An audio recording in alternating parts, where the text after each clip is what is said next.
Welcome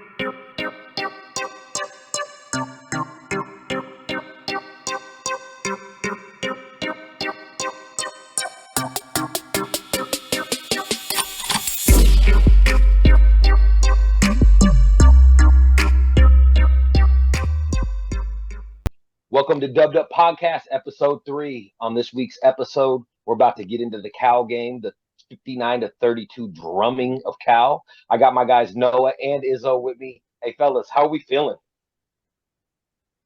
Electric, man.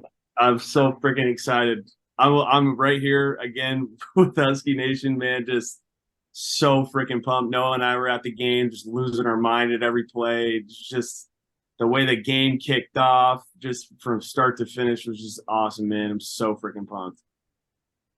Dude, it's exciting, man. It's absolutely. I think Izzo used the word, man. It's electric. I mean, that place was rocking. You know, the Cal game on a late kickoff, 7:30 kickoff. Dude, there were 68,000 people in there. The LED lights were sick. I mean, it was just fun, man. The atmosphere was fun, dude. It's the hottest ticket in town, and it really is. And I mean, I got people reaching out to me, man, people I haven't talked to in years, like, hey man, how can I get a ticket? You know, I want to be there. I got to see this Michael Penix. This guy messaged me, goes, hey, I'm in town for work. I'm only here for 4 days, but I got to put my eyes on this Michael Penix guy. Everybody wants to see him. It's becoming a national stage, and it's exciting to be a fan of UW, man. Would you say this is the most legitimate hype we've had for a team since the 91 team? Probably, man. I mean, Yeah. There's like 5 or 6 national guys tweeting, you know, that we are potentially the best team in the country. Like, that is insane. RG3's been on it though. RG3's been saying has been on it. That's true. Got to give him props for that. Good. We're also receiving #1 votes for the first time since '97. So this is big time. And I mean, you can feel the electricity when people are talking about Husky football. And like I said, now the national media is really getting behind it. And you're starting to see on the power indexes and stuff, like online or on ESPN, UW's rising. Some people have them as high as 1. I know we jumped to #7. Yep. I believe in the AP today. But you know what? Let's get into the game. Let's get into what we saw, because this was a crazy game. And once again, I mean, I think the place to start is Michael Penix. I mean, yeah, man. I mean, yeah, I'll jump right in, Mike. I mean, it's funny because that's kind of what everybody, you know, this elite offense. But man, when you start 14-0, you know, and before your offense even touches the ball, you know, you're up 14-0, and it's like, dude, you know, it's going to be a good night. We had Eddie with a quick pick 6. Man, on that play, if you go back and look at that play, dude, ZTF with a filthy dip and rip, putting pressure on their quarterback, and Eddie just takes it to the house. And then Rome bounces right back with like an 83-yard punt return. And dude, I think Izzo, you put it out there, but what did Penix touch the ball? Like 5 minutes to go in the first quarter, and we're up 14-0, and our offense hasn't even been on the field. Yeah, Michael Penix, and we were commenting about it in the seats. I think everybody noticed. We're like, everybody's got in the back of their mind, like, oh, we need to make 100% sure Mike has a good game, like every single game, right? So when he jumped out 14-0, it's like, oh, does he have the time to rack up the stats he needs to maintain, you know, that Heisman race? But I tweeted this out that Michael Penix Jr., he didn't touch the ball until 5 minutes and 52 seconds left in the first quarter. His last play in the game ended at the 4:37 mark in the third. So Tony Cashcone, he retweeted this, and he pointed out that he played 32 minutes of a 60-minute game. He had 304 yards and 4 touchdowns on 19 of 25. So in half the game, he is pacing for 8 touchdowns and 600 yards. Quick Izzo math. Yeah, I mean, that's insane. He already has 1,600 yards on the year. What is it, 16 touchdowns in the first 4 games? I mean, if you can't argue, his stat line alone that's the best in the country. There's nobody that has 16 touchdowns and 2 interceptions, 1,600 yards in 4 games. It's insane. There's no And he way did it without Jalen McMillan. that Yo. even without Jalen McMillan, it's nuts, man. So you can't argue that this man should be in the lead for the Heisman, and there is no question he is the best football player in America, bar none. And it Dude, shows. today it just came out that he actually is in the lead from a Vegas perspective. He's bounced into the most favorable odds at plus 380, which I think Caleb Williams is in the plus 400, plus 500. But point being is Vegas is now saying that he actually has taken the lead for the Heisman. So that's pretty fun, man. So we have a Heisman, the leading Heisman candidate. We're a top 7 ranked team in America. Am I dreaming? Tell me what's. I mean, after Jimmy Lake, I thought this would never happen again. It's insane. It's beautiful. It's beautiful, man. I mean, it's exciting. So I got a question, you guys. We were just talking about how Penix didn't get the ball to like 5 minutes to go. One of the big concerns we talked about in the season preview was, what is the defense going to do? Are they going to be able to step up because we need it? It seems like this defense is starting to really create a personality for itself. They're kind of mean. You know what I'm saying? They're not somebody to be pushed with or pushed around. What are you guys' feelings about the defense and what they're actually bringing to the table right now, especially with what we saw in the Cal game? Because a lot of those points, the 32 points they scored, happened in garbage time when our starters were already sitting there. I mean, 3 interceptions. Izzo, go ahead. Yeah, I mean, like we had said, man, coaches are putting players in positions to win, and we are seeing the strategy that we were hoping would see happen we would see last year. And Noah pointed this out, right? You got 7. You had 7 interceptions last year, and I think the number that Noah wanted to see was 12. So just give me 12. Just give me 12. Half of one a game. Yeah. We are pacing for well over that, sir. So, and what Noah had said was, you're talking about a potential 11-win, 12-win regular season if you can just get that differential up, if you can move that needle up on the turnover game, and that is what's happening. And I think my opinion is that last year this was the same strategy that they were trying to employ, but when you have 6 defensive back, you have 7 rotations at defensive back over an 8-game stretch, and you don't have necessarily the experience depth to accommodate for those injuries, you're not going to be able to execute the strategy that you want. So we needed to wait until year 2. There was talks about, is there question marks about juice and things like that. And, when I was at practice in the offseason, I was watching Juice and his interactions and things like that. To me, man, the guy is a great coach. And we're seeing things now. We're seeing the turmoil of Jimmy Lake, and him building out his DB room, and it's now settling down, and they're executing on a strategy and doing it even while Asa Turner, their leader's hurt, and Cam Fab's out for a game, and then he comes back and gets a pick. It's like, man, they're executing on the strategy of Kalen DeBoer, which was to have an attacking defense, make you beat us over the top, and get picks and force turnovers and rush the passer. And that's what we saw last game. We saw what the strategy is supposed to be last game.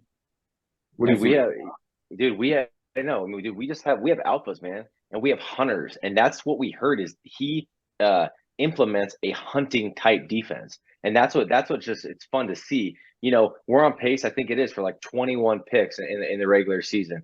And I mean, dude, when you start to create turnovers, whether it's fumbles, interceptions, whatever it is, man, it's contagious. That's why coaches, that's why programs put in, the turnover chain. They put the turnover axe, the turnover bucket, the basket, the casino, whatever they do down in Vegas. I mean, dude, it's contagious. And when you see your brothers do it, dude, you want to get one for yourself. Dude, I'm telling you, man, don't let these dogs start getting pick after pick, turnover after turnover, because, dude, we will be a tough out, and you can't score enough with us if you're going to give us turnovers too. This is true. And, the biggest thing I've seen personally is two aspects. The DBs, and I'm talking about the safeties and the corners. Jabbar Muhammad has changed the game having a shutdown guy, but also feels like the lumps that the young DBs, and I'm talking the safeties and the corners, took last year are seeming to pay off now, because you're seeing Stein play way better. You're seeing Cam Fab. Cam Fab looks like a whole new player. And I have to think that experience is kind of what's driving a lot of this. And then the second thing is the linebacker play has, I mean, I think how much Eddie is worth to this defense, I don't think it's quantifiable right now because Yep. it's changing the game. So starting with the DBs, who are the guys that you've seen really, really step up, and what are they doing that's different than last season? Yeah, Dom Hampton, to me, he looks. I mean, he's always been great, but man, he is showing it with production. He leads the team in tackles. That pick he had, you got to go back and watch it, man. What like just his awareness, him keeping his eyes upfield, keeping his eyes on the quarterback, and like Noah had said, I think it was ZTF that flushed that quarterback to drop back. You know, a lot of players, they don't have the fortitude to stay calm in that position. And Dom, if you watch him, he's staying tracked, and he's in front of the tight end who's bouncing out on a route. By then, the quarterback is running for his life, and he's just trying to throw it to the sideline. I think you can see Dom realize, like, oh, I see that he is about to throw this ball out of bounds, and him start to shade out. He starts to move out in front of that tight end, and he kept his feet in, got that pick, and put himself in a position where he could make that play. And that when Noah was talking about, like, you know, imploring, you know, and executing on this strategy for the defense, I thought that play was exactly what we're talking about, where you're rushing the passer, he has to get flushed out, and he's just trying to throw it out of bounds, and we're on attack mode still, and Dom keeps his head in it, and he bounces out to the sideline, and he gets that pick. I'm so impressed with him and this coaching staff just in general. But in terms of DBs, like, he's got to be the one, to me, that has just game in, game out, been there, been executing, and it shows on the stat sheet. And you think that move back to strong safety is part of this? Yes. Like, maybe he's a little bit more comfortable there than he was at the Husky. Yes. Him and Mish are now set up to where they are executing on what they need to execute on. They're put in a position to do what they need to do. No, dude, that was like that was such a perfect switch though, to have those guys move. It was like, why weren't we doing that all along? You know, yeah. Man, the guy that I'll say is somebody that I'm be frank, dude, I never wanted him on the field. I never thought he should be on the field. But dude, he has came and absolutely balled out this year, and that's Cam Fab. Dude, I am so impressed with all facets of the game, dude. His tackling in open field, his pass breakups, just his coverage in general. Dude, when he comes up and hits somebody, dude, he's like a piss missile, bro. He's trying to blow your friggin' legs up, dude. I mean, he is tough. And he's somebody now who, I mean, if I ever saw him in person, I'd ask for his forgiveness, man. And I mean, dude, he is just grown. And you know what, to me though, too, that just kind of says something about him. That dude, he could have easily transferred and gone and played at Sac State or went to Montana or something. But he was like, no. He's like, I'm a Pac-12 player. I'm a Division I Power 5 player. You know what? He's taking his lumps. But dude, Cam Fab is playing absolutely phenomenal, and having him and Asa be able to kind of rotate back and forth, either play alongside each other, but come in, you know, and sub out for each other, give each other a break, dude. It is a luxury to have, man, for the University of Washington. You think maybe because he's another guy that switched position. He was a Husky last year, and now he's playing more safety. Do you think that kind of him? He's playing somewhere where he's a little bit more comfortable than he was last season. Yeah, man, absolutely. Yeah, I think so Go too. ahead, Cam Fab, I think they have him. Just like they do with a lot of players, they want him to be versatile. So I think they feel comfortable with him at Husky. I think they feel comfortable with him at safety, either safety spot. He's been on this team for a long time. But yeah, I think I agree with Noah here. I think he's played lights out, man. He's been great. Dude, right, one thing really quick I want to say about Cam Fab and just players in general. I tell my kids this when they're playing sports. Make the coaches, like, in their mind, make them not have the ability to take you off the field. You're making so many plays, the coaches can't take you off the field. And that's, I think, what Cam Fab's doing, is the coaches are going like, okay, yeah, Ace is coming back hopefully in two weeks after the bye against Oregon. But like, Cam Fab's like, bro, yo, I'm here to stay. So you better figure, you know what I mean? And I really think he's becoming that good in all facets of being a secondary player in this unit that it's going to be a very difficult decision for UW when Asa comes back to be like, dude, we got to take Cam Fab up the field to put Asa back. But dude, he's quickly becoming a leader on that defense. Yeah, when he flipped that dude over the top of him, that was Dude, that had me going. That had me going. Now the second thing I brought up was the linebacker play because I feel like it's very obviously different. I think Eddie is a huge part of that. The pick six was it was awesome. It was awesome to see him run and nobody be able to catch him. Noah, how are you feeling about the linebacker play right now? yeah. So Izzo quickly said, like, in our preview, we were talking about this the secondaries and the defense in general. I remember specifically we talked in that preview. We said, oh yeah, we're feeling pretty good. We're 4 deep, dude. We ain't 4 deep. We're legitimately 5 deep, dude. Drew Fowler has played phenomenal this year. Dude, beautiful pass breakup last night in the game, and he's coming in playing great, dude. Carson Bruner on that. I don't know if it was a sack, but it was like a 3rd down, and I think the quarterback kind of got loose. Dude, Carson Bruner, he's not really known for like his top end speed. Dude, he hawks that QB down and pushes him out of bounds. Talked a little mess on the way up too, which is fun to see. But dude, I just think these guys, once again, they've been around the program for years. They had a full year to learn this defense. They understand all the packages. They understand, they're always, hey, they're moving their defensive linemen's big old rear ends. Hey, get over, get over, get over. They're making sure they understand what the defensive play callers are trying to do. And you can see that, dude, they're just one cohesive unit, man. And it's exciting to see. Izzo, what about you? After Eddie, who's impressing you the most in the linebacking corps? I think just like you had called out last week, Carson Bruner, man. I mean, he's showing up all over the field. It seems like you can't watch a Husky football game and watch this defense without seeing him make a play. So, I think all of them are playing top tier ball. I saw Raylan get some play, get rotated in. I can't agree with what Noah said more. I mean, to have Drew Fowler come out and he looks like he can play on most Pac-12 teams, man. He really does look the part, and I'm so excited for him. But I would say, just like we had talked about, Carson Bruner's been making a difference too, and I think he's sitting 3rd, tied with Alfonso Tubitala for tackles with behind Dom and behind Eddie. So Carson Bruner's my answer there. All right, love that. Anything else you guys want to say about the defense? Because I want to switch over to the offensive side of the board again because there's some stuff going on in the running game that I really want to get into. Is there anything else? The only thing I would say, man, is dude, we're scoring in all facets of the game, man. Offense, defense, and special teams.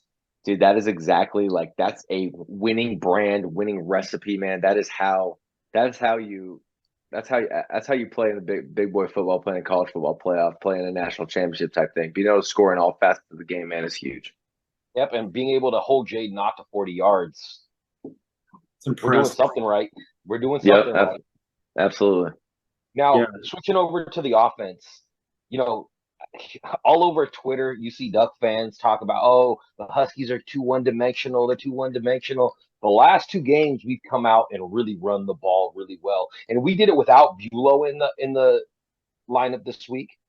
Dylan Johnson he looked the best he's looked all season, in my opinion, against Cal. He was looking quick. He was making moves that I was like, this is what I thought we were getting when we got him, and it really came out. What do you guys think about how we're starting to show the world that we can actually run the ball?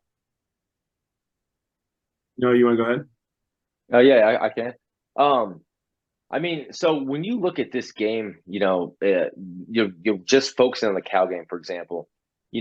Wilcox is kind of known to run, especially against UW. He runs kind of like that too high, shell defense, bend, don't break.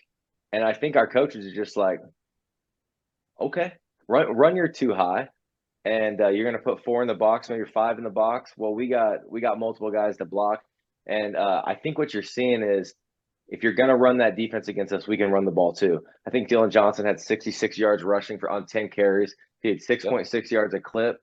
Dude, that's gonna be a tough pill to swallow all night. I mean, and I mean, dude, it's exactly what you want to see, because when there's games that are close and you need to be able to like take a possession and run a 5, 6, 7, 8 minute type possession, being able to run the ball is going to be huge. Yeah, I think especially with Nixon getting 7.8 yards a clip himself. Yeah. Yep.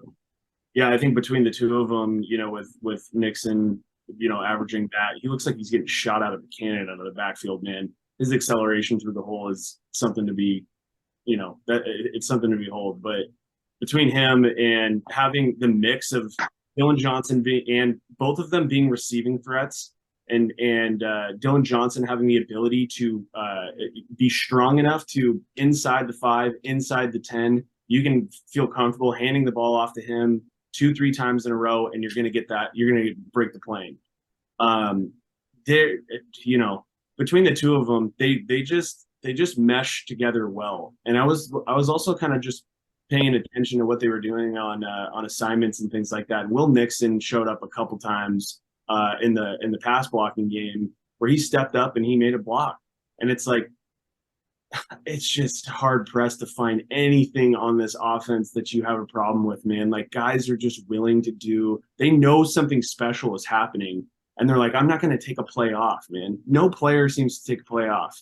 So it's between the two of them, man, they just mesh well perfectly together. And yeah, man, you can't be mad at 6.7 yards of carry from Nixon and 6 yards of carry from Dylan Johnson. Like, we are not a one-dimensional football team. We're just trying to decide how we want to just tear your defense to shreds.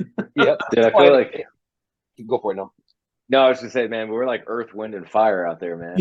Between those three running backs, dude. I mean, seriously though, dude, Dylan Johnson's like a bowling ball, man. Yeah. I mean, he is an absolute terror, man, to bring down. I mean, he is thick, and then like you said, dude. I mean, between Nixon and then, dude, even Tybo, man. I mean, Tybo had quite a few carries, and he really didn't get going against Cal, but it was a little bit later in the game we got a lot of his carries, man. But dude, it's exciting, man, to see us and scary for the rest of the Pac-12 and the country, dude. I guarantee you, they look at these stat lines, with our starting running back at 6.6 and our second guy at 7.8, and they're going, wait, they can run the ball too. Dude, Tybo did have the 47-yard reception though, too. Yeah, he did have that. Yeah. Oh yeah, that's a good call. Yeah, he did have the 47-yard reception. All right, so offense. Oh, Gary, you got to give Gary and Hatchett props for stepping in and playing guard. Yeah. For Bulow, because it didn't seem like we dropped at all. So let's talk about some of the standout players. Who really stood out to you guys? Man, the big thing I wanted to say, man, dude, Jalen Polk is a menace. Dude, he is just a menace, bro. It's like, and like I was saying this, I think Izzo and I were talking about this earlier. It's like, Jalen, can you like calm down a little bit, bro? Like, we're already gonna probably lose Rome and Jalen to the Jalen McMillan to the draft, bro. We're not trying to lose you too. Lose all three of you guys, dude. Yeah. But man, I mean, dude, he is the definition of a taker. And that's Coach Shepard's kind of like his name. That's what he's looking for out of his wide receivers. And dude, watch these receivers, man. Like, dude, they catch everything with their hands. Everything. And dude, I rewatched the game because we were at the game last night. I rewatched it this morning early, and they were talking about how the announcer were talking about on the jugs machine. They got the jugs machine going reverse, so it's coming out the same way as like a left-hander would throw it. And dude, it's just, you can see that those guys they must spend 20 minutes after practice every day, whether it's in the summer, they're just grinding on the jugs machine because, dude, their hands are so freaking strong. Yeah. And dude, it's not just Jalen though. I mean, you see it with all of them, and it's like, dude, that's to me is just the most impressive thing, is like they catch everything with their hands, man. Mm-hmm. Yeah, there was that pass over the middle to Rome in the middle of the game as well, where Mike put some air underneath the ball, and Rome goes up. He positions himself underneath the ball pretty well, but it just reminds you that a lot of this production is generated through the receivers, Mike putting a ball just anywhere really around him, and then the receivers making a play. Like, that touchdown to Polk in the back of the end zone, that is not a touchdown. like to your point, for 99% of the Totally. college football wide receivers. So to have that from who you would is supposed to be your number 3 is, again, it's just so absurd. Hey, I'll It's tell just you what, if my number 3 gets 8 receptions for 127 and 2 TDs, so over the I'll top. take it all day. I'll take it twice on Sunday. Yeah. All right, so he stood out. Izzo, who stood out to you? I mean, I think we got to say Rome Odunze, dude.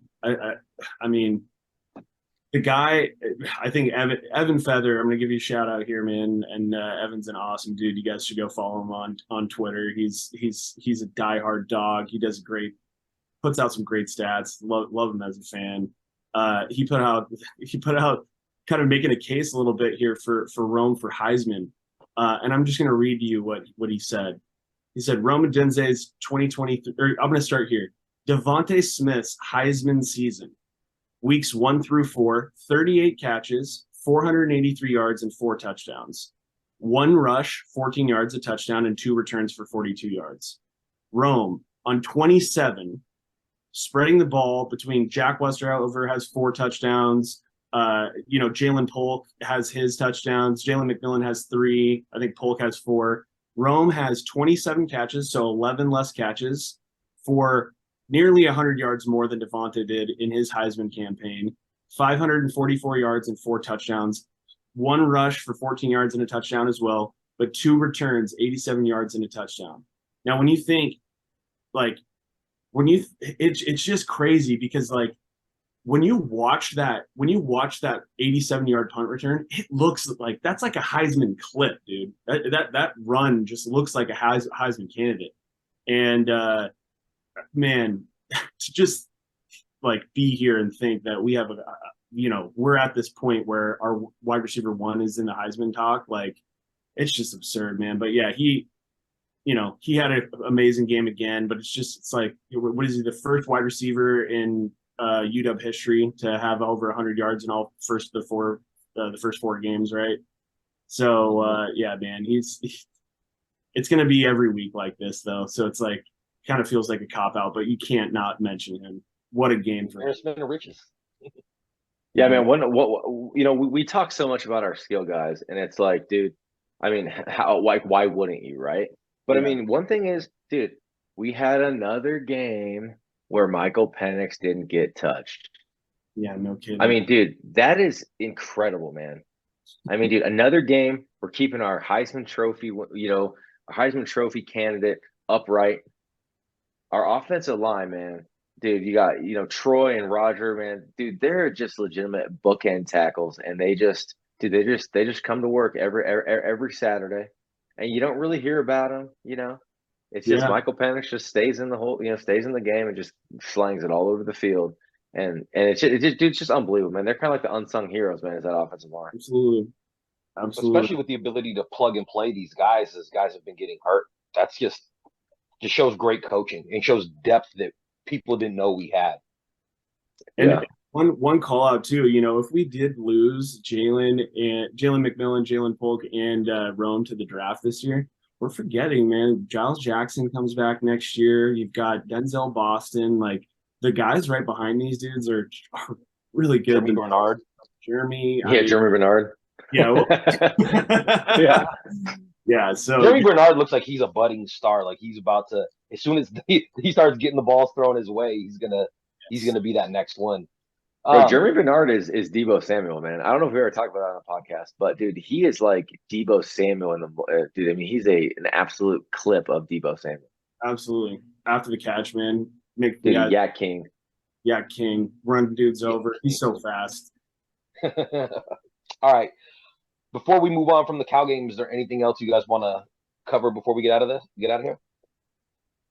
Dude, I got one thing real quick. I got one is, dude, our defensive, the defensive run game, dude, looks way more stout than I thought our interior defensive line, was going to make big, kind of just big strides this year. But dude, Thule and we talked about this, I think, last podcast, but dude, Thule and Melee, man, dude, they are like stalwarts in there. MJ MJ. Well, what did I say? I'm sorry. Melee. Yeah, close. Melee. Yeah. Sorry. I'm sorry. Yeah. Thule and NJ Ale. Dude, they're just stalwarts, man. And they're so big. But dude, their shuck and shed techniques, and that's got to be a no Cape Rector field, man. I mean, dude, they use their hands so well and they're violent.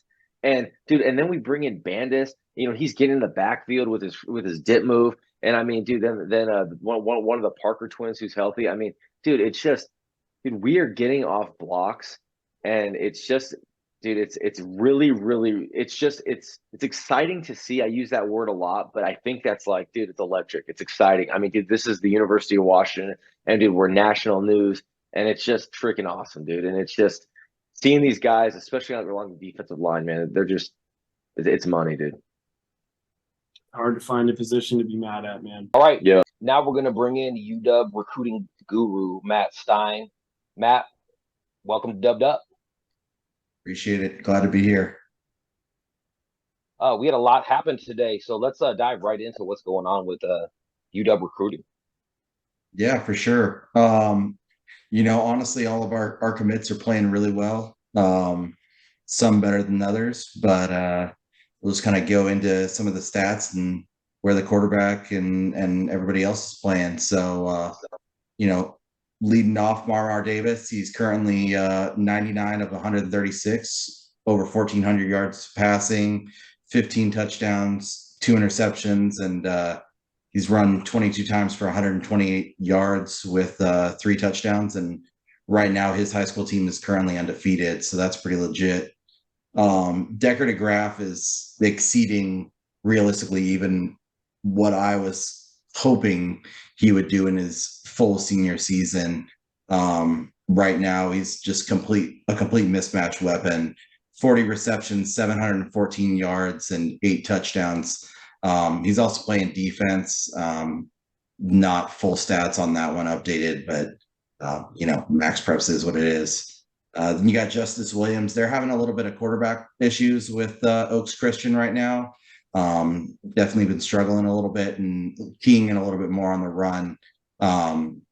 So right now he's only got 21 receptions for 272 yards and 2 touchdowns. But we all saw the highlight of him straight up, backpacking Dakota Fields, who is, of course, a high 4-star Oregon commit for several yards, which will be brought up multiple times throughout the season. I like it. And then you've got, of course, Jason Hey, Robinson. Stein.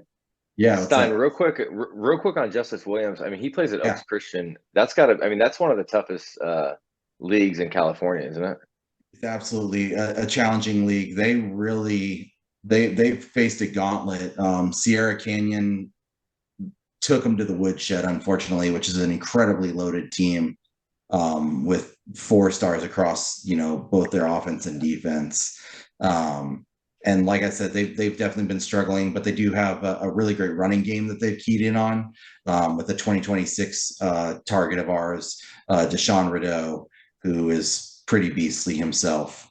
But yeah, it's an absolutely challenging league.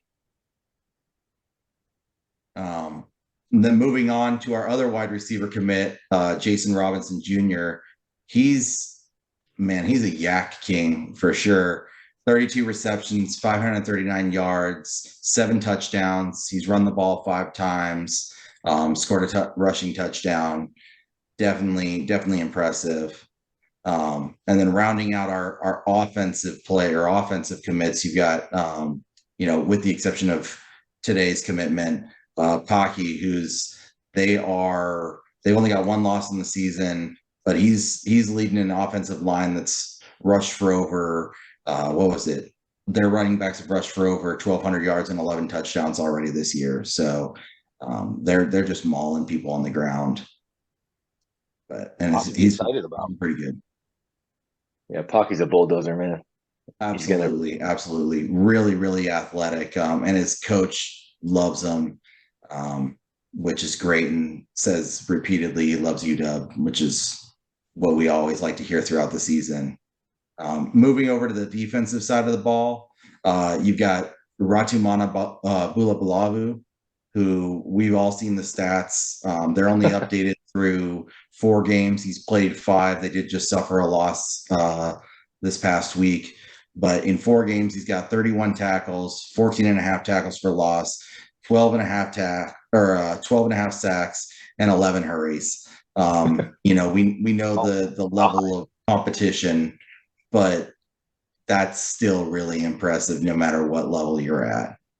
Dude, what was that article that just came out? He has like 54 or 55 career sacks. He has over 54 sacks in his high school career, which is like 2.5 seasons long right now. Yeah, it's unbelievable. Ridiculous. Absolutely ridiculous. It's like camping. It's like Madden numbers. That's like Call of Duty. You watch him, he just blows right through the line. Call of Duty camping. Yeah, pretty much. And it's not just like easy. He's completely like running people over. He is running mobile quarterbacks down and just completely destroying their game plans. Dude, I know the staff. He's at what, Army and Navy Academy, Army and Navy Academy, Carlsbad. Yeah, he's actually originally from Hesperia. Oh wow, interesting. Yeah, I know the staff was like, dude, when they watched him play, and they just were like gushing over him, and I think the staff very much knows that he doesn't play in some like he's not the Trinity league down in Southern Cal or anything like that, but I think just the intangibles of everything he does, he's very sound. I mean, and he's explosive. Dude, they love this kid and they expect a lot out of him. So it's kind of he's an exciting player, man. 6'4", 260. You might be able to expect him to come in and play early too.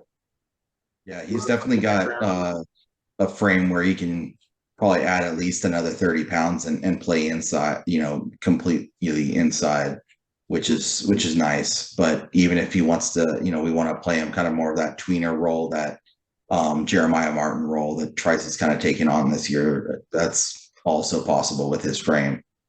Yep. So that's a good call. It seems like they went like with the edge spot, like, and I know you're about to talk about Dom Kirks and different guys like that, Noah Carter, and it seems like between the three of them, if those are the guys who you assume are going to be the outside dudes between Noah Carter and Kirks and Ratumana, or you're going to do some shuffling, you're going to move Dom Kirks inside. They seem to have identified types of defensive linemen that they wanted to, and they're not just stockpiling like athlete to just not have a designed idea in their head about what they have, what they want, the spot that they want to fill and the role that they want to fill. It seems like they're intentional with who they're recruiting to what position, so they have an idea already of how they're going to use these guys for sure. Absolutely. Yeah, it's kind of like what I think that's a really good point. Is it's kind of like what they're doing with the ZTF model a little bit, right? So they have like a ZTF, and then like right behind him, I think you'd have like the Lance Holtzclaw.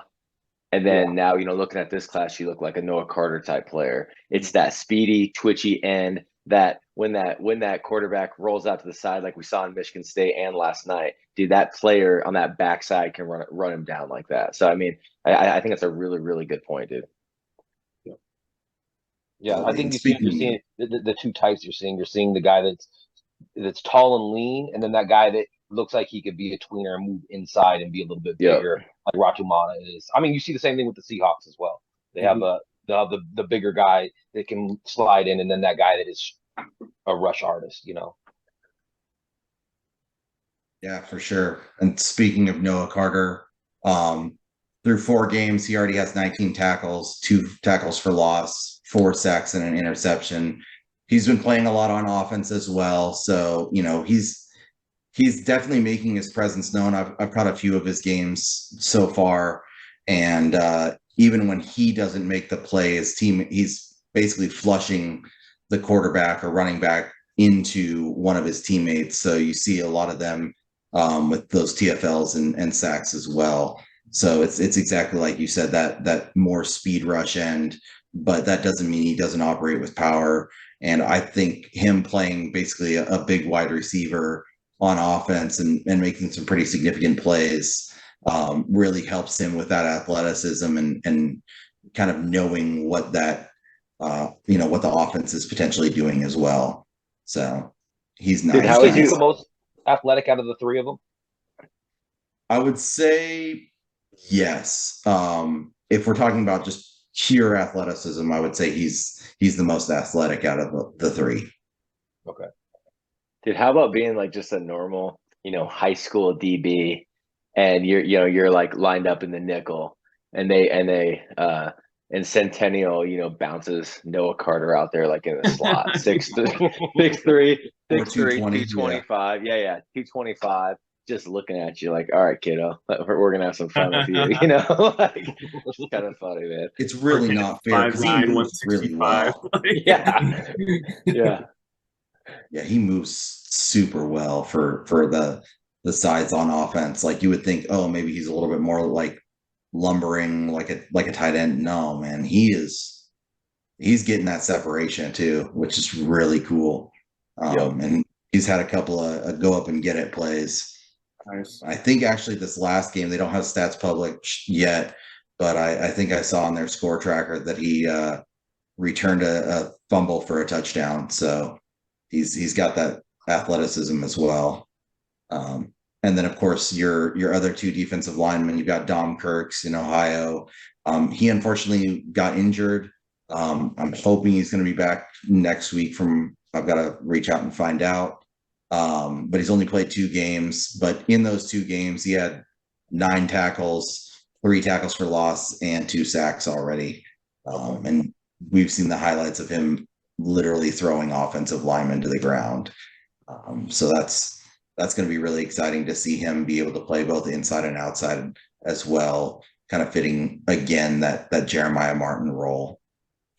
And then our only true interior defensive lineman commit. They only have 3 games of stats on Omar Khan listed so far. They've played 5, I believe. He's got 5 tackles, a TFL in a hurry. So, not really like a significant interior, pressure kind of guy so far, but he's definitely eating up blocks and holding that line of scrimmage pretty well. Okay. I love him, man. And if you just look at him, like pull up a picture of Omar Khan, maybe we'll throw one up here as we're talking about this in post. But the kid is built, man. He looks like arguably the most college football body ready right now of all the guys that we've got. So despite the stat sheet production, like I don't think there's any concerns from any Husky fans who are really dialed in on recruiting for Omar Khan. He's an absolute stud for sure. Dude, one thing about Omar Khan I love too is he's a wrestler. Yeah, and I think he's pretty good too. And I was smiling a minute ago because as Stein was talking about it, I'm watching his film, and I'm just like chuckling. I mean, he's playing like down in Texas, playing football. I think he could like power clean like 300 plus pounds as like a freshman or a sophomore in high school. I mean, he's just built, man. And I mean, he's kind of an under the radar kid. If I remember right, he didn't play. Like, I think he has kind of like some old school coaches, right? And like they played like the seniors before him. And now, he's kind of like popped. And dude, I mean, you just watch him shuck and shed one of the offensive linemen and then close the hole and the gap. And dude, he just engulfs running backs. Yeah. Dude, he's a good player, man. He's a very good player. I'm excited to get him on campus. Yeah, after that season where his coach was playing some upperclassmen in front of him, he went to some camps. That's when things started blowing up for him. Was when he was doing really well at these camps in Texas, and then that's when you saw Baylor offer and the Texas schools down there kind of go after him. And so we were in on him early, and this is a credit to our scouting staff. Like we're seeing this trend where they're getting offers to guys who are then just after the UW offer are coming in and trying to clamor after a guy, and we're there first. So that's another use case here with Omar Khan. I know Baylor's not really known for like their defense historically, but Dave Aranda, head coach, I mean, he's very much a defensive mind. I kind of look, maybe I don't hold it as high as like a Utah offer, but because of kind of the staff that Aranda has kind of put together, a Baylor offer is maybe like a tier right below what I would consider like a Utah offer. And I always respect the hell out of Utah offers just because I think those guys really do their research when they're offering kids. So Sure. Yeah, So I just wanted to mention that real quick.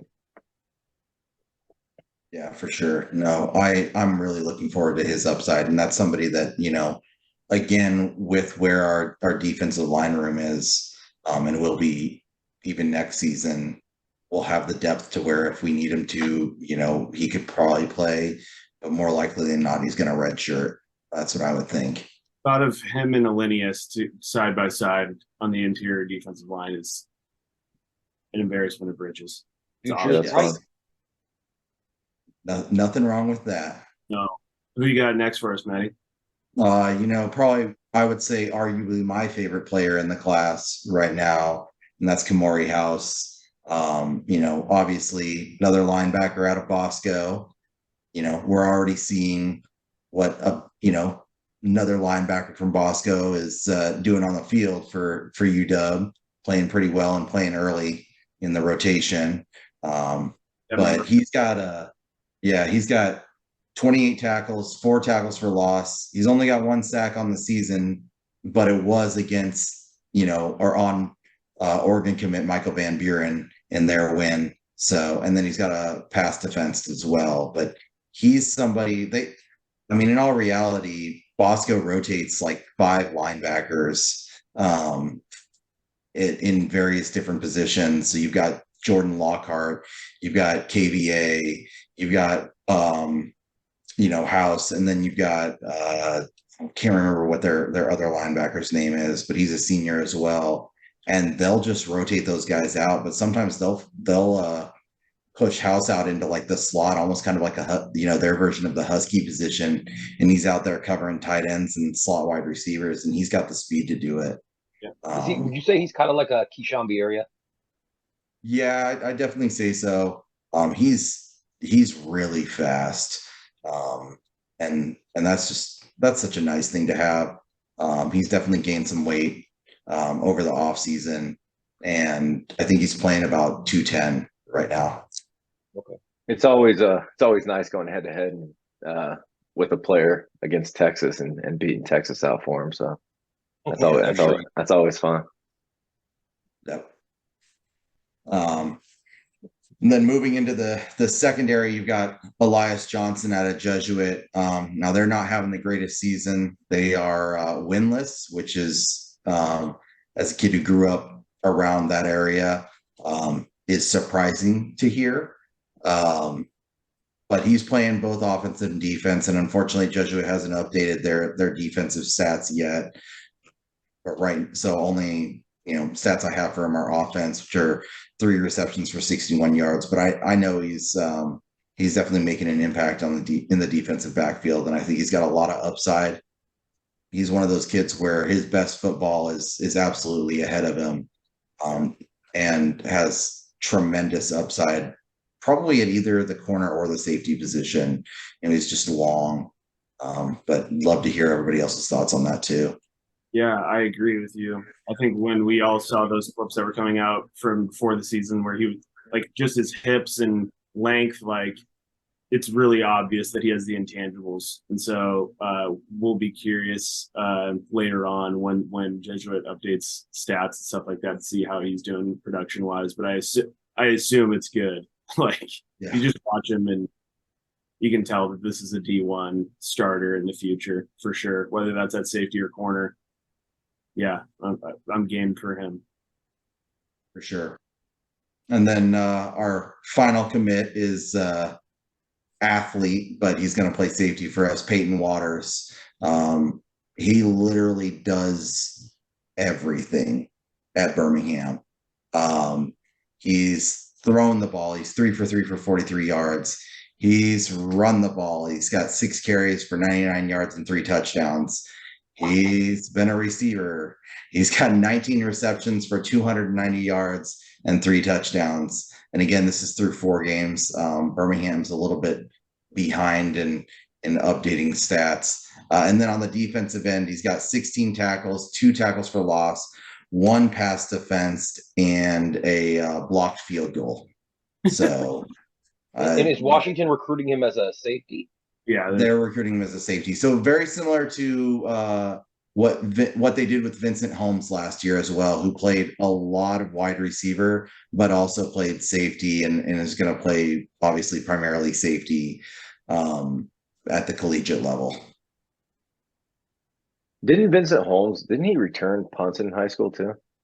He did. Yeah. And unfortunately, Oregon has his former teammate committed, who I would love for the Huskies to have gotten, but it is what it is. But those two, Dylan Gresham and Vincent Holmes, were a force to be reckoned with in high school last year. Yeah. That's good to hear, man. Yeah. Is there anybody else on the committed list that we've got?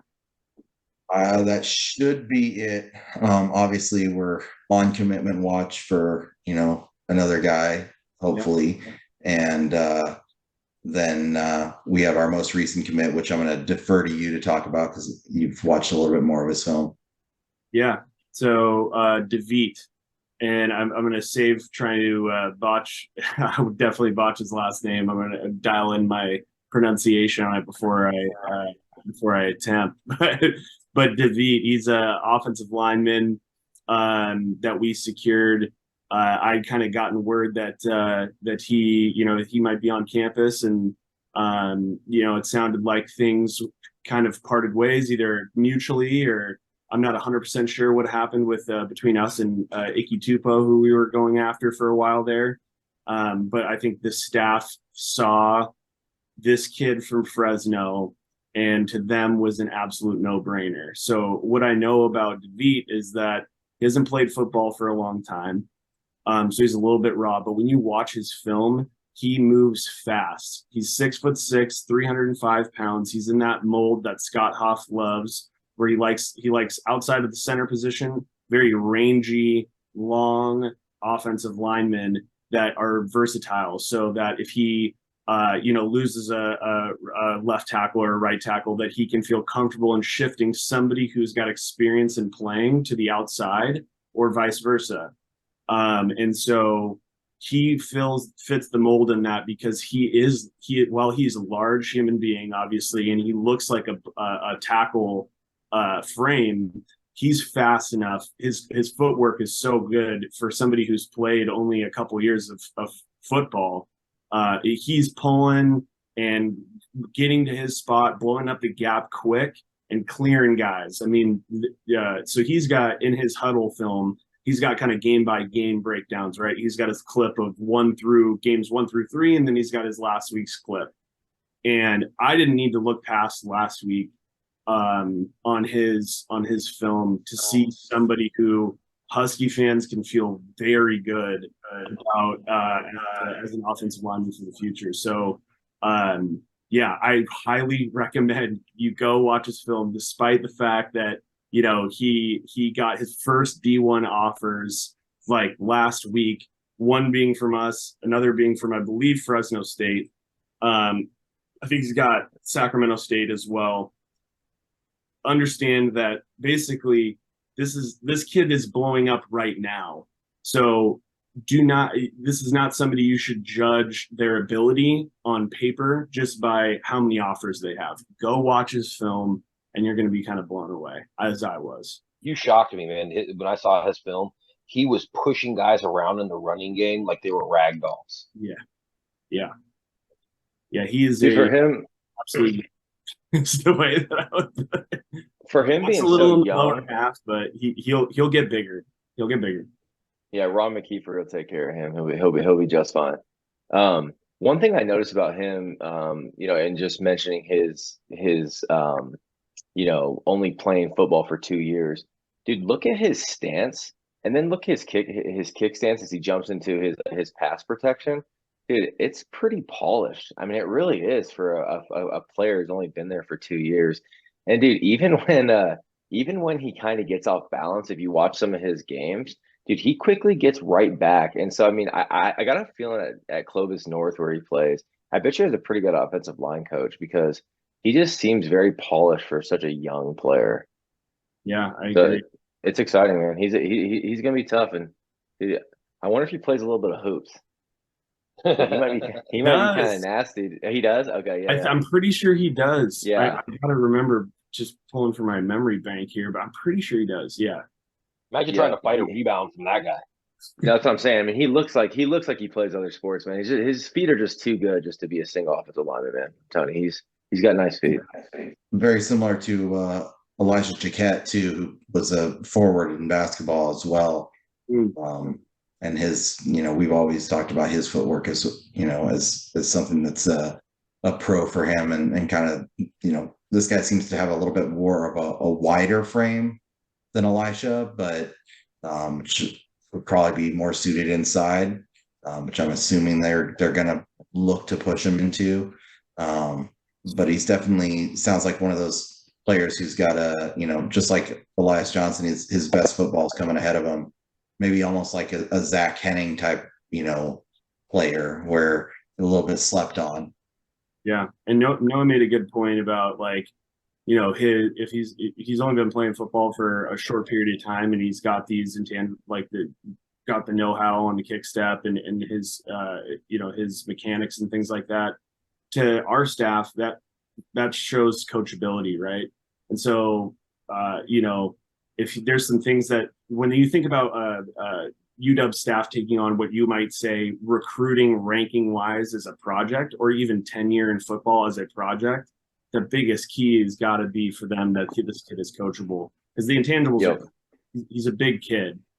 I think he can put some weight on in the lower half, but if that's the only knock, then you're in good shape. And the kid seems coachable, obviously. So, that's a question actually. As somebody who's a recruiting novice, and I'm sure a lot of people that watch this are going to be recruiting novice. What makes our staff have where do they get the ability to be able to look into a player like David, or I'm trying to think about from last year's class, or the Parker twins. Who's responsible for seeing these type of things and being able to pull these like gems out? Because by the time they're done with their recruiting, they go from being maybe unranked to close to 4-star guys. Is that Courtney Morgan? Is that all of them? Who would you guys give that credit to? That credit is to the recruiting staff in general. So we have recruiting assistants who pour through tape and do scouting and stuff like that. And then you have Courtney Morgan, who is also in the mix on that. So they all kind of view guys, and then they have their own process in doing it. But the credit is deserved to basically Courtney Morgan and all of the guys and girls that are just below him. Jarrett McElwain, the director of scouting for UW as well, has a long history with being able to both evaluate those 4- and 5-star guys from his time in Michigan and Alabama, and then also kind of work to find those diamonds in the rough. And if I remember correctly, with the Parker twins, I believe they sent their film to Coach Brechterfield, and I want to say Coach Schmidt or one of the recruiting assistants brought up, like, for example, Durfee, brought his film to the attention of the other coaches and stuff. So I think it's, like you said, it's definitely the recruiting and scouting staff. And then, these coaches are looking into stuff too. They're keeping their eyes peeled for either raw talent or maybe, some more of those diamonds in the rough. So you're saying that also the staff is receptive to the film that they're getting and actually giving these guys a real look, where maybe other staffs don't do the same thing?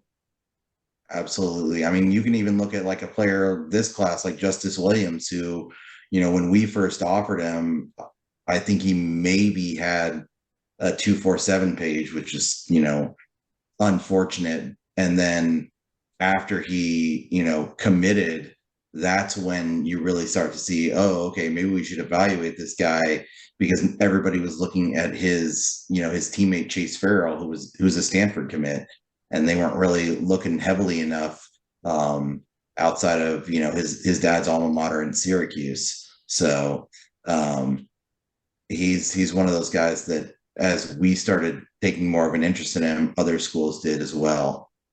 I see. Dude, one thing about our staff, I'll say this really quick. Dude, we watch a lot of film, man. Like, I'm talking our recruiting staff. I mean, those guys are grinders. 13-hour, 14-hour, 15-hour days. And I'm not really saying that other staffs don't do that.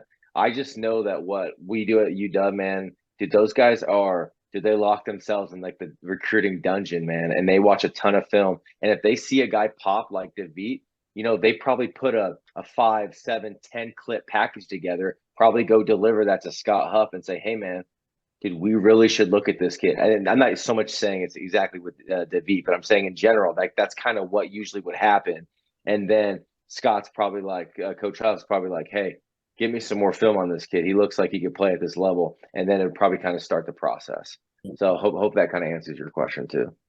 Do you think that comes Yeah, and I from looked like, into the DeVete just real quick, or more specifically Clovis North, and um, they're a powerhouse this year. They're undefeated, and they're actually, according to Max Preps, ranked the 12th best team in the state of California right now. Oh, well. So that's something to kind of keep in mind as well. That Courtney Morgan tweeted out like shortly after the DeBoer woof tweet, but he said senior evaluations and put a stock up emoji, and it hits the nail on the head with this kid. Absolutely. Yeah. You guys think that comes from like when you're at a G5 school like Fresno State, who's doing really well and has been doing really well? It's a lot of them have to find those diamonds in the rough that maybe other people are overlooking, and I think that might be where the staff is getting this from, because they're really really good at doing this. And then I feel like there's some loyalty because those guys appreciate, hey, when nobody was looking at me, you guys were. Yeah, absolutely. Yeah. It's crazy that Fresno State hadn't offered up until just recently. One thing I picked up on, Noah and I were talking about this, was that he plays right tackle for Clovis North. And we're like, it's kind of crazy. He plays right tackle, so big, right? And then you look over at the left tackle, and I think they kind of probably bounce guys around a little bit. But he's by far the best. I mean, from the clips that I saw, he looks like easily their best offensive lineman. Yeah. So, is their quarterback a lefty or something? no, that's what I was like. Yeah, it's weird, but he That's is crazy. very obviously. So I'm curious on that, but we'll see. Yeah. Anything else we want to touch on recruiting before we call No, this I segment? mean, I think we're all kind of waiting on pins and needles for an announcement that's coming tomorrow from Joshua Lair, and watch a little bit of tape on him. And I'm not sure if Matt or Noah, you guys have either, but just from what I've seen and talking with our in-house scout Juicy Jensen on this, Alex Jensen, who, by the way, little plug for him. He does a lot of MLB work as well as NFL work, and he is a scout by trade. That is his job, and so his evaluations that we put out, they're awesome, man. And he's so good at doing what he does. We've got we released one today for Joshua Lair in anticipation of this announcement he's making tomorrow. And what popped for him was his first of all, another really fast kid on defense, quick hips, and he plays up. So, what I mean by that is, I think he's 6'1", 190. The kid hits like a Mack truck, man. Go watch the film on him. He rips people up. He's a stud. So, I know LSU was in on him, had him out. Doug's had him out a couple times. Texas, Oregon. Yeah. So he's got an impressive offer sheet. This is the other side of the recruiting side, where we're talking about a kid who is coveted, 4-star kid, and hopefully UW can get that W here. Is he projected at strong safety or free safety? He's probably going to play more strong, I would think, more closer to the line of scrimmage. That's what he tends to do. He's got the range to shift back there into free safety, from the tape I've seen on him. But I think he's going to do a lot of his damage kind of closer, playing downhill. And he plays for a really good Fort Bend Marshall team, and that's a program that's definitely put out a lot of college and I believe also some NFL players over the years. And he realistically, he for a comp for anybody on our current team, he hits like Dom Hampton. when he arrives with bad intentions, and his form is very clean, which is really nice as well. Nice. That's actually who I was just typing in because I know Josh Lair is about 6'1", and I was trying to remember in my head. I was like, how big is Dom Hampton? Because when I'm watching him play, he actually reminds me a lot of Dom Hampton. So hearing you say that, it was like, I couldn't agree more. And Izzo, dude, he does hit like a freaking Mack truck, dude. Well, And I mean, that's keep going. Sorry about that. no. I was gonna say he's a showstopper, man. He's a dog. Like he's a dog, and he wants a the big thing that I always say, man, with these type of players is like, dude, he's a remember me type hitter. I mean, he wants you after that game to be like, yo, who was that safety who lit me up? I mean, he's a dude. I'm very very excited about Josh Lair. Yeah. The way he attacked the film that I saw on him, the way he attacked like screens and receivers in the backfield, it reminded me of Devin Witherspoon's film for the Seahawks. Like arriving with bad intentions and being able to diagnose and blow that kind of stuff up, like almost like a Meach does as well. Yeah, so Love we'll find out tomorrow afternoon where he decides, but fingers are crossed. And he's a kid that just from what I've heard, he's not somebody who's a big look at me guy. He's a dude that's straight business. He wants to go somewhere, he wants to go to the next level and be a leader and lead by example. So I think that's a great personality to add to this defense. And again, it's an example of us recruiting to a planned position and having an idea for where a guy fits in a scheme, like we were talking about with the defensive line. And I think that's what you're going to see with Josh Lair, is that they have very clear intentions for what they want from that kid as they move forward. Yeah, Did it say that they have any idea where he's leaning? We'll find out. We'll find out. Okay. All yeah, right. I mean, I can definitely see realistically, I don't feel confident. I think you have the top four of us, Baylor, Texas, and LSU. Texas is really full at the safety position, and I know they're holding out for another defensive back, Kobe Black, but I don't see him ending up there, and I really just, with the way Baylor's playing, I don't see him ending up at Baylor as well. I hope. Just throw it up, Stein. Just throw it up. Come on. Oh, this is where I feel, but but it does go back to what Izzo and Noah were both saying about like how our staff is recruiting in almost like replacement standpoint, because you're looking at, okay, well Dom graduates this year and we'll move on to the next level, and then you've got realistically like Tristan Dunn and Mish, and then you're looking for that. Realistically, there's an opportunity for if Lair commits here to come in and earn some early playing time as well, and he's got the frame to do it. Yeah, you got Cam Fab, Tristan Dunn, Dyson McCutcheon, and in that Husky rotation, and so you look at that and you think that they're definitely, you want to add some competition to that room for sure. Assuming that Cam Fab gets the nod for one more year at the Husky spot, I definitely could see him in that mix. Absolutely. Yeah. One thing before we get done with recruiting is as we get closer to I think we're at 13 commits with David, and then let's just say Joshua Lair committed tomorrow, that'd be 14.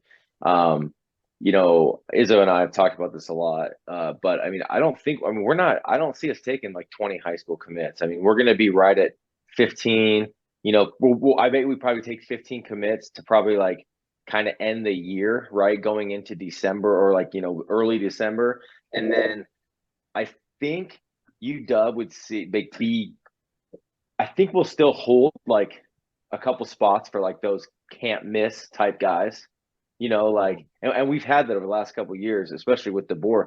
We had guys that wanted to commit to UW and we just didn't have the room.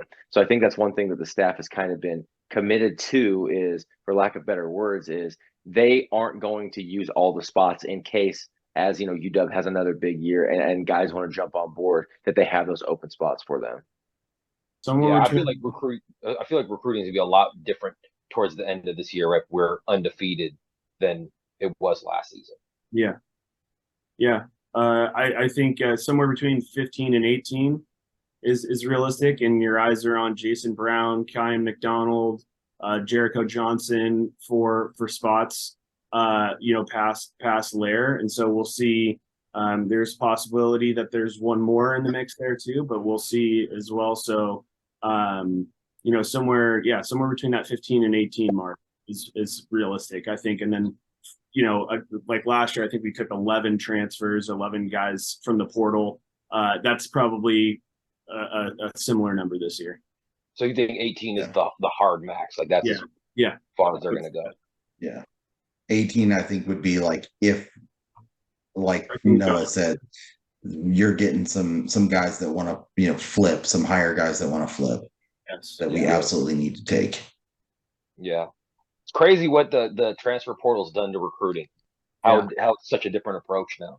That Dion tweet where he that video, I know we all saw that where he's like, we're gonna take 4 or 5 guys from high school. The rest are gonna be portal. I mean, that's a different situation. They have some immediate needs that they're gonna need fixing. I mean, that's pretty obvious from this week's game with Oregon. Oh yeah, we'll get into that. So is that it? Do we have anything else we want to add before we get out of here? I think that's pretty good, man. All right, hey Matt, thank you for joining us, man. Your insight was amazing, and hope we can have you back. Absolutely. Love it. Expect Stein to be back on a regular basis as much as he can fit us into his schedule. And Stein, always love you, man. You're the deep dive guru. The deep dive guru. Everything you do for Husky. I love it, and it's all about Husky ball. Appreciate you. Appreciate it. All right, y'all. Take care. All right, thanks, Stein. Next segment. Dubbed Up Podcast is brought to you by Auto Media. You can go check it out at autogang.com. All right. So as we look forward, next week we're headed to our Arizona. We're playing Arizona. Arizona, we know, has a high-powered offense. Let's dive right into this. Let's dive right into Jed Fish's high-powered offense and Jaden Delora, because I know we all still got beef from him from what he did with us out Wazoo, even though we did give it to him last year. Let's dive right into it. What do you guys think about this Arizona team and how we match up?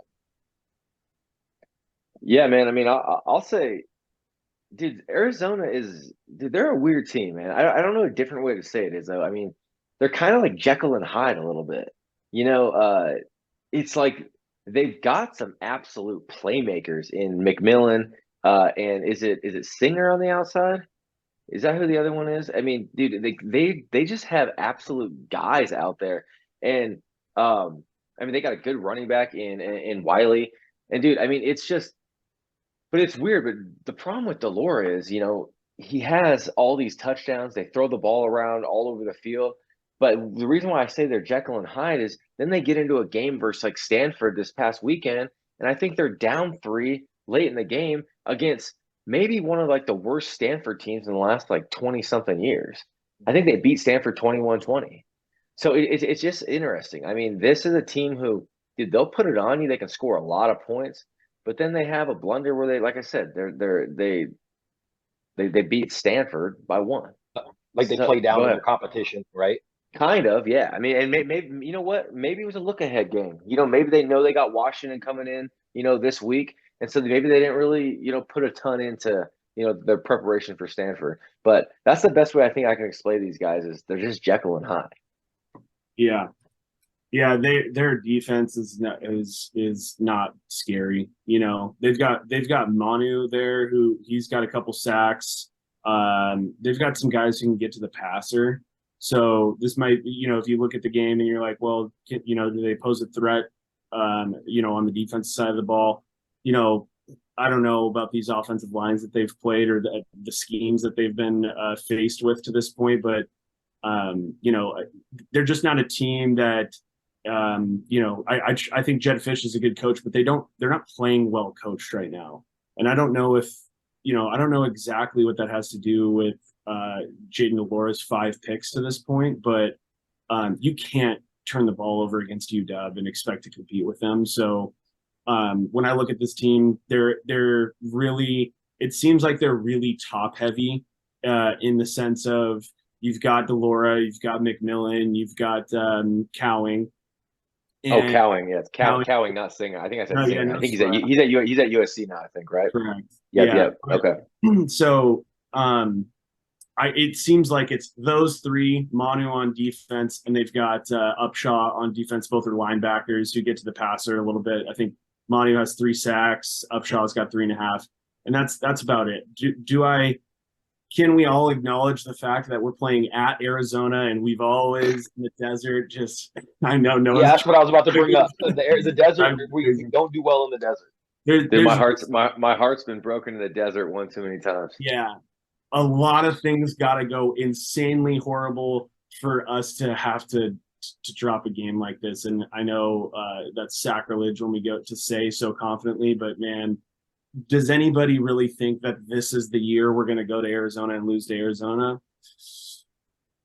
Probably not, man. I mean, they can put up points, but they make too many mistakes, and their defense just doesn't really pose much of a threat. So they have no picks on the year. You know, good luck contending with this. We got McMillan coming back. KDB said that, so I'm just not fearful of this team. I'm just not afraid of this team. Where is it like where in football, man? Where does it all start and end? In the trenches, right?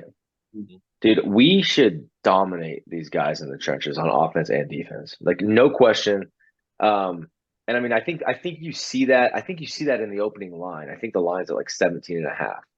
Dude, we're on the road down in the desert. We know the desert blunders we've had, down there for years. Luckily, it's a late game. Tucson, I think, is going to be around 84, 85 degrees at kickoff. So I think that helps. But there's going to, like, Izzo, you hit the nail on the head, man. There's going to be a lot of things that need to go wrong for us to lose a game like this. I mean, there's a little bit of there's still a little, juice in this game, though. I mean, dude, Arizona, dude, they got some dudes, and Delora, we haven't forgot. Eddie hasn't forgot. ZTF hasn't forgot. Braylon hasn't forgot. Dude, we're coming headhunting, and dude, so this ain't gonna be a look ahead game. We're going into the bye after this. Dude, we want to go into that bye 5-0. I think that's a big thing right there. It's the difference where if Oregon was right after this, that whole look ahead thing could really happen. But having the bye there kind of gives us space so we can focus on Arizona. Because I think the only way that we lose this game is if it becomes a shootout and our defensive line and our secondary are not playing just at a B level of style, because that's the only way they're going to have any chances, by outscoring us. And I just don't see that happen because their defense isn't that good. They'd be smart to target, the rotational guy. Like, I don't know how we're going to if we're going to have Jabbar key in on McMillan or Cowing, and then have the rotation of Thaddeus and our rotational. Yes. Jackson. That would be the place that they could expose the defense a little bit. And then if it's quick scoring, and it's in the desert and it's 84 degrees and it's nighttime, like, I think that's actually a really big factor, and a good point to point out, Noah, is that we're playing this game at night. It's not going to be 100 degrees, but they're going to, like, if I was Arizona and I was scheming for this game, I would scheme to, potentially exploit the mismatch of Cowing versus the rotational defensive backs who are a little bit younger. Do I think that they have enough there to score 45 points? And, we know that UW's probably going to do that. Probably not. Yeah, I mean, and that kind of goes back to what I was saying. I mean, like, dude, they put 21 points on Stanford. I mean, I think we talked about it on the pod, dude. I thought they would blow out Stanford. I mean, I really did. And I don't know if it's just like their staff's not getting them ready to go. I don't know if they just don't feel like they have a handle on the players. But dude, that is it's a dub, right? But dude, that's an embarrassing W. It really is. Yep, it really is. And I think I'm looking at the stats right now, and it's not even. It doesn't look like there was many sacks from Stanford, but Delora was only 14 of 26 for 157 and a touchdown. Doesn't seem very much like him, and so it sounds like there's going to be a formula for how to take care of Arizona, and we should beat them handily. What did you say the spread was? 17 and a half. 17 and a half, yeah. Sounds So about right. us going down to the desert seems like I said, it seems like we kind of match up with them well across the board, and it doesn't look like there's a lot to Dude, worry about. That's a lot of points. That's a lot of points on the road. It is. And especially, I mean, they got a 17.5 point spread with a team total, or an over under total of 69.5. So they expect there to be a lot of fireworks in this game. So. Yeah, they really do. All right, let's get into the Discord questions.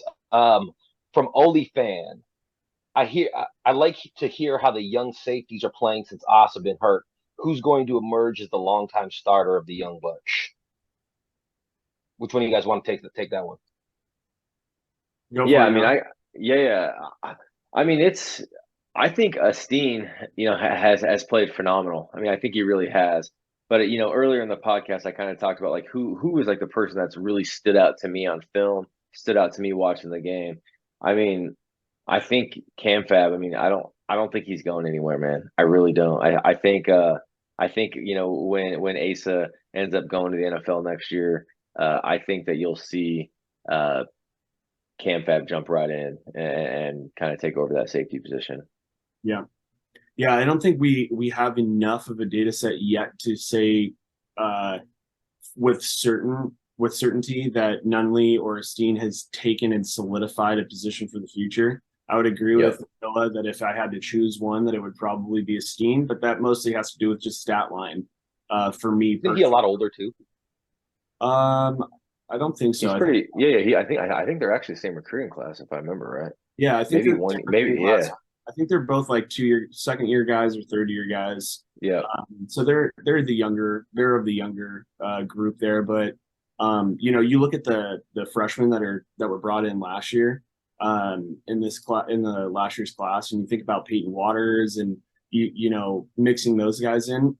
I think for the future you're just gonna have a competitive room, and so we'll see who emerges as things go on. But Curly Reed, guys like that, we just haven't seen those guys yet enough to make that determination to say Nunley and Steen have solidified it for the future. But if I had to, gun to my head, Steen is of the two that guy outside of Camp 5, of course. Okay. No, you want to add anything to that or? No. That's good, man. I mean, dude, I'll say one thing about the secondary. Steve's a sophomore, by the way. So you're right. Okay. Yeah, I mean, it's crazy how a year we can look at our season last year and then think about our secondary this year. And I know it's only been 4 games, but it's like a weight off our back almost. It's just that I mean, I have a lot of confidence, man, in our secondary as a whole. So it's a weight off our back, man, for sure. Hey, man, in KDB we do believe, bro. This is right. the truth. All right, from Big Easy 206, he's got 3 different questions. First one is, what is the latest on Durfee? Izzo, you want to take that one? Sure. Yeah. So it sounds like the initial appeal with Zach Durfee did not go through. So we'll find out more about that as we kind of go through this process with him. But in details, if we can get them as to why exactly the appeal didn't go through, or their initial ask to the NCAA wasn't accepted. Sounds like there's still some hope. I wouldn't put a whole lot of hope into it. I think they're gonna try to appeal again, but I would just, my mindset on it is, if he plays this year, that's amazing and awesome, and I'll be so excited if that happens. But I think it'll be a surprise. So I think the right way to go about it as we move forward is just to assume that Zach, no idea why the NCAA does the things that they do, but that he probably won't play this year, and that we'll see him next year. Okay. All right. The second question was, what are your assessments on the backups that got some run last night, notably the offensive line and the corners? Noah, what do you think? Yeah, one thing I noticed on was it the Sam Adams touchdown run? It was like a 10-yard touchdown run kind of late in the game. Um, dude, our offensive line kind of they just caved that whole left side in, and dude, Sam Adams just like walked in. Is who's 58 on UW? Uh, dude, he played very well, man. I'm trying to find that. Sakai? Who is it? 58? Sakai, maybe? No, I think it's Zach Henning, man. Now that it's Zach Offensive line? Henning. Yeah, Yeah, pulling it up. offensive lineman. Right. Yeah, I'm pretty sure it's Zach Henning. I mean, dude, he was playing left guard, and dude, we had heard some stuff coming out of Zach Henning how he he's very very physical. Talk about a kid. Going Yep, back, you're Mike, right. what you were saying earlier is dude, our staff they just grind on film. I mean, he was a very underrated kid, and I mean, so to answer Big Easy 206 question, I mean, the O lineman that impressed me a lot last night was Zach Henning, man. Dude, he's physical and he's tough, and I mean, he'll be ready to go in the next year or two. He's gonna be a good player. Yeah, we heard a lot about Zach Henning and how he might be of the freshman offensive lineman or the younger offensive lineman that he was standing out, on par with that of like, he was getting brought up as much, obviously not to the extent that Brailsford was, but he was getting brought up like almost every practice. Yeah, Zach is number 15. What I've been hearing, like when I'm listening, and it reminds me of kind of like Rosengarten when he was in the Wims waiting. Like he was a little undersized, but still really like not undersized height wise, but weight wise. And they were like, "Oh, we just got to put some weight on him, and he's going to be perfect." And it sounds like he's following in the same role. What about anything from the corners? You guys notice anything like that? I noticed they scored a lot of points when the backups got in. So uh, I think there's Yeah, probably some work to be done on that front. yeah. I mean, dude, when you're jumping in, I mean, you're getting into a Pac-12 game, as a true freshman or as a redshirt freshman. I mean, dude, there's gonna be a lot of hiccups. Like the speed of the game is just considerably faster, obviously, than the high school game, and even in practice, right? I mean, you're thudding in practice, and I mean, you got your Leroy Bryant's in there. All of a sudden now you're going against a Taj Davis, you're going against that Grizel kid or Hunter or whoever it is. I mean, dude, it's a wake up call. But dude, if I was gonna answer one kid that like excites me, just kind of seeing him playing on the field, flipping the hips in front of me is Leroy Bryant. I think Leroy Okay. Bryant's gonna can be a very very good cornerback for us, and I think he's got a nose for the ball. He ain't scared to come up and make a play. So to answer that question, man, I think my two would be like the guys that I'm really seeing are Zach Henning on the offensive line and Leroy Bryant, the quarterback. Beautiful, beautiful. All right, the last one. Justin there, I think, as well. Tristan Dunn. Tristan Dunn. Okay. Oh, hey, you gotta like Dunn's size. He has that like Dom Hampton size and likes to stick his head in there. I can't wait to see him in the weight room for another year, man. He's going to be a headhunter for sure. Agreed. All right, true or false? There are no more adjectives available to accurately describe the greatness of Michael Penix Jr. Is this true or false, fellas? Yeah, he's the best player in college football statistically right now. Yes, he is. Yep. I think the only adjective we can describe is Heisman, number one Heisman candidate out of everybody right now. You know what I'm saying? Like that might not have been true last week. It's definitely true this week. So that's a good question. Like I said, guys, make sure you go and join our Discord. The link is in the bio. We're going to be answering these questions. The Discord is free, but for $8 a month, you can join the VIP, and I'm talking all the inside information you would want on Husky football is there. Noah and Izzo are the guys. They know everything before everybody else. So make sure you hit that button. Also hit the like, share, and subscribe button because you gotta love Dub Dub. You gotta love Dub Dub. All right. So how about we turn our focus to the Pac-12, which is the best division in college football, which yes, we've sir. been talking about in the last couple of weeks. Let's take a look around the league and what happened, because we had 3 games in the Pac-12 that were top 25 matchups. I know we want to look ahead to what's happening coming up this week, but let's really quickly touch on what we saw this week. Um, the biggest game of the week was Colorado Oregon. They had the most hype and might have been the most anticlimactic when it was all said and done. It was You guys over. want to It touch was on that over game before real it quick? started. Yeah, it went as I expected it would. Like I said this on Twitter as well. Like if this game is, within 21 points at halftime, I'd be surprised. I recognize that there's a lot of hype for Colorado. The teams that they beat up to that point were not super impressive teams. And to Oregon's credit, you have to be elite to go into Autzen Stadium and beat Oregon right now. And Colorado, they're not there. They're not that guy, pal. Yeah, you're not that guy. Yeah. Like I said, we saw a lot of people in the media backtracking. I don't think this means Colorado's a bad team. I still think they're a good team.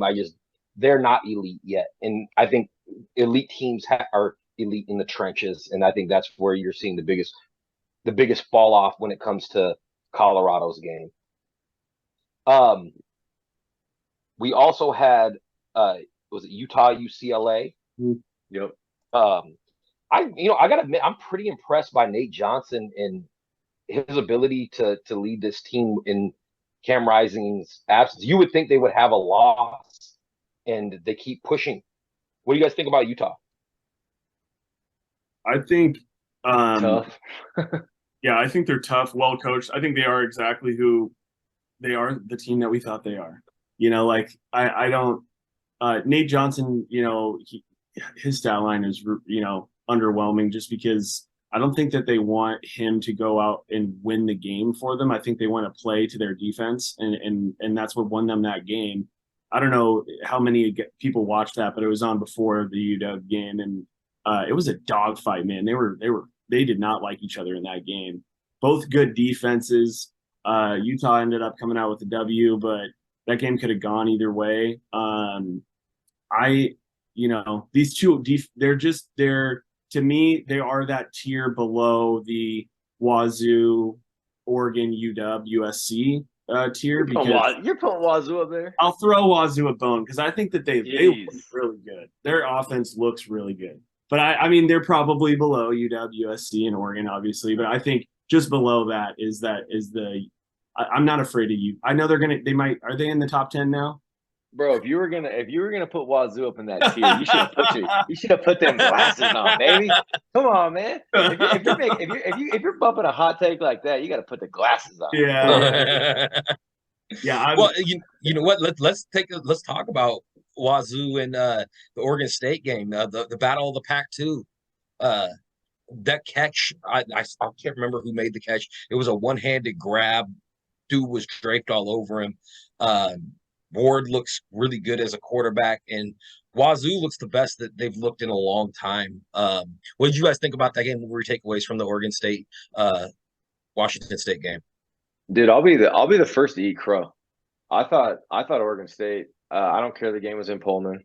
I thought Oregon State. I mean, we heard a lot about Oregon State in this offseason. They're getting DJU. They got a lot of their offensive line coming back. Yeah, they lost some defense, but they got Fenwick, they got Martinez, they got Bolden on the outside. Like they got a lot of guys. Dude, Washington State kind of punched them in the mouth. They really did. And they did, man. And I mean, I know Oregon State scored 21, I think, in the fourth quarter to kind of get back in the game. But honestly, man, like that was pretty impressive. I know my wife, man, she was juiced watching that game. She's a Coug. I got a couple buddies, man. Uncle Luke, shout out. Man, dude, I know you're juiced watching it too, man. And I mean, dude, I gotta say, it's a nice dub. I think it's is it Williams? That's probably who you're talking about. 7 catches, 174 yards. For Wazoo. I mean, it's kind of fun seeing Cam Ward and the Pullman boys still, Palouse boys still rolling. So Another thing. That's cool. Yeah. Wazoo, I think they're well coached. Like I think Dickert's actually a really good coach. Yeah. Word is better than what he got credit for last year. Last year, guys were dunking on him. He's a good quarterback, man. I agree, but don't tell nobody that I agree because I don't ever want to cheer. Do you think the loss What do you think the loss does to Oregon State, or do you think they bounce back? Man, that Man, schedule. I know I'm pulling the schedule up too. I mean, dude, Oregon State, dude, I know there's a lot of people like I said, I mean, there's a lot of people kind of like juicing up Oregon State, man.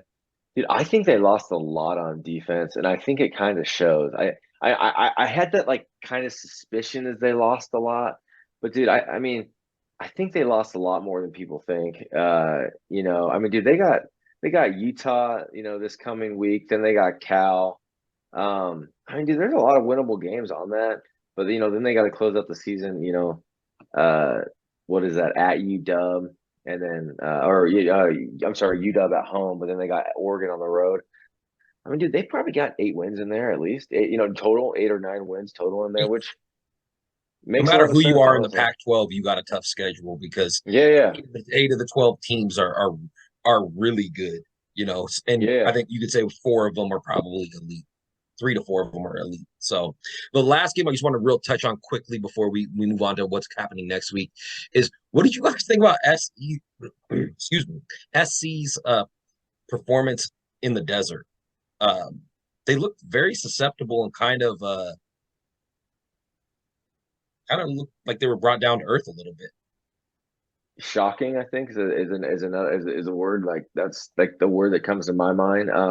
We left the UW game, and we walked over to the old North Lake Tavern. I think it's called like Big Mario's or something now.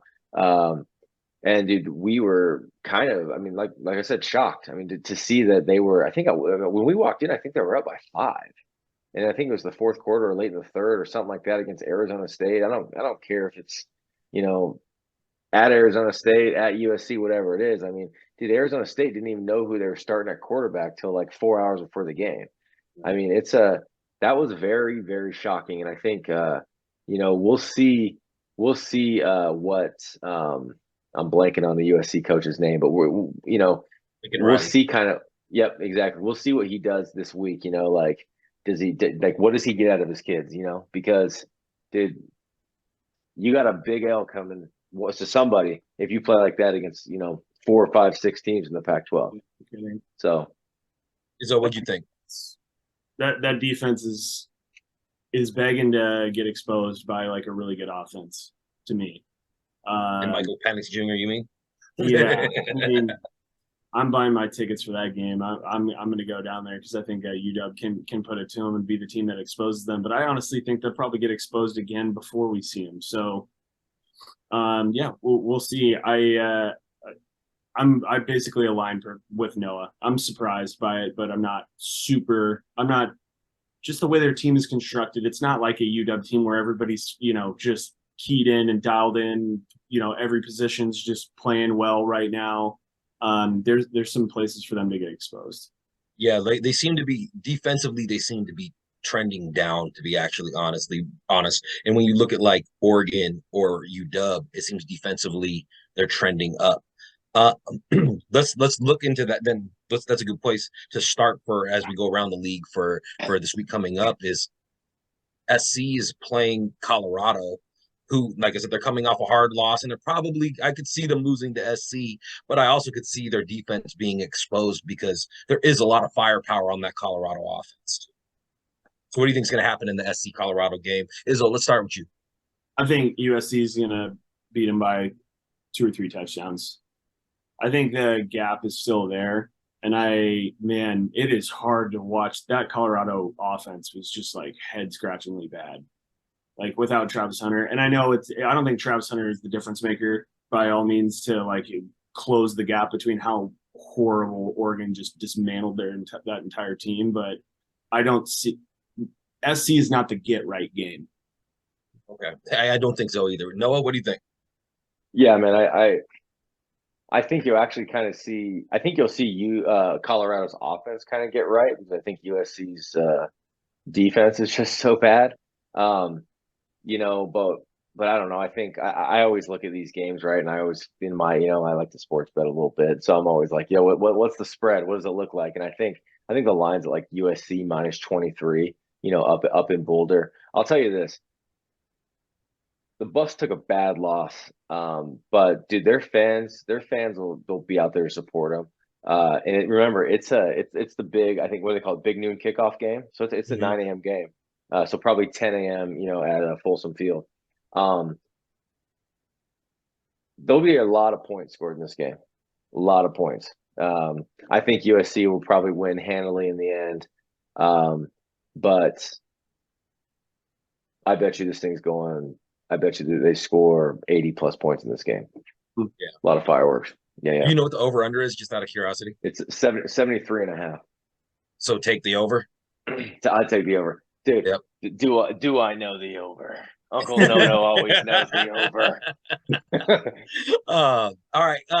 Next one I want to take a look at is the Utah-Oregon State game, which I actually really like this game. I think you got two really good defenses coming at each other. I think offenses that are still kind of finding their way a little bit. No, what do you think? Who there's a defensive battle? You're the defensive specialist. What do you think about who comes out of this on top? Man, the game in Research Stadium, newly built Research Stadium. I'm gonna pick the upset here. I'm gonna take Oregon State. I think Oregon State wins. Even if Cam Rising comes back, I actually think it's worse if Cam Rising comes back. Because I think Utah's kind of a cohesive unit right now. But I think in Corvallis, I think this will be a slugfest.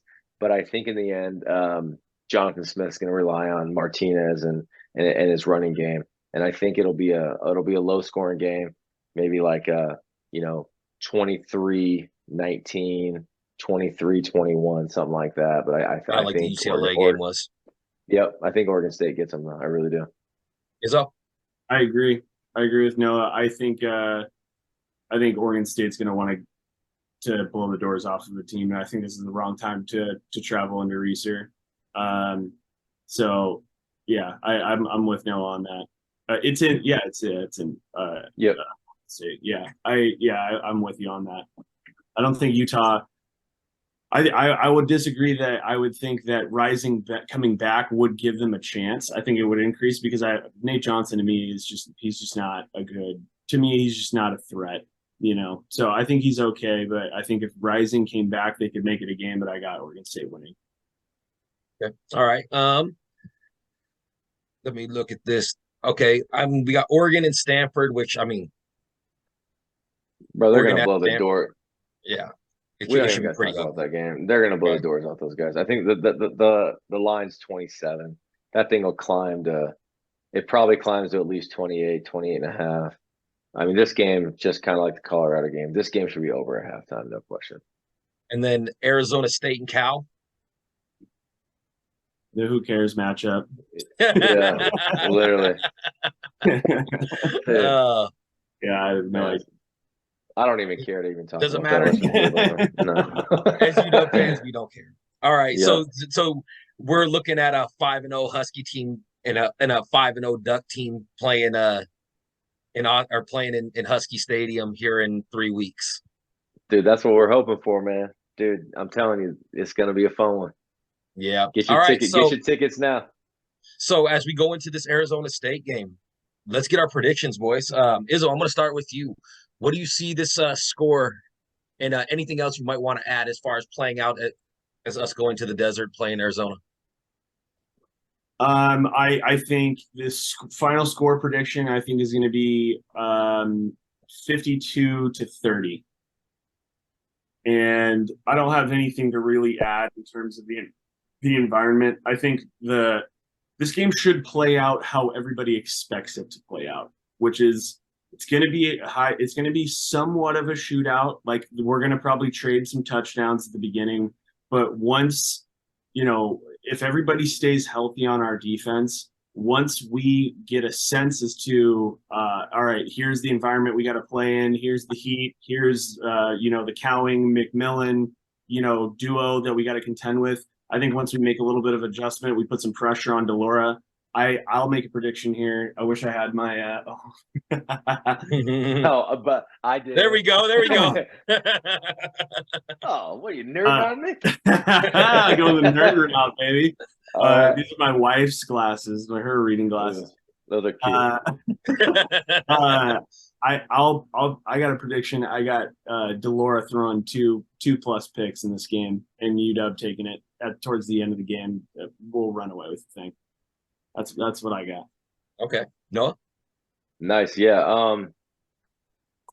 I mean, same type of thing, man. Dude, I tried to, as we were kind of getting ready for the podcast, I went and looked at their team, and dude, I'm going to be 100% frank and honest with you, dude. I couldn't name one of their defensive secondary guys. I really couldn't. I mean, I think I recognize a couple names, but dude, there's nothing there that scares me. I think I've said the word juice about 6 times in this podcast, but dude, at the end of the day, bro, they just don't got the juice, baby. And Uncle No wants to say the dogs are going in to Arizona, Tucson, baby, putting up a 50 burger on them. And we are absolutely, we might just go to the clubs after the game. You know, Tucson's always kind of lit late night. So here we go, baby. 69.5 is the over-under. Take the over. 50 burger from the dogs. We go into the bye 5-0. We got the Ducks here on Montlake, October 14th. Don't miss it. Don't miss out. It's gonna be the game of the century, baby. You heard it here. Let's go. What's the score though? Give me a score. You want to score? I want to score. Man, 52-27.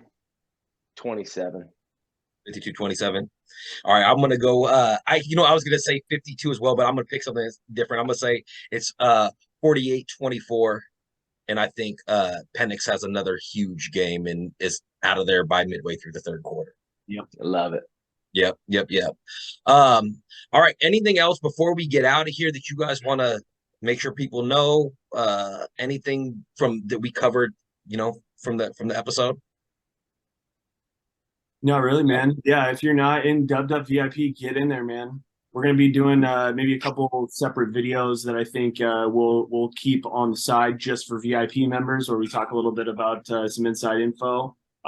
So now is a very good time to get into VIP to get some inside information on what's happening with recruiting, because there's a couple things that probably are going to be coming down the pipe here with recruiting. So yeah, get over to VIP. You're not gonna be able to hear things faster than in that platform, man. We're just way too quick to it.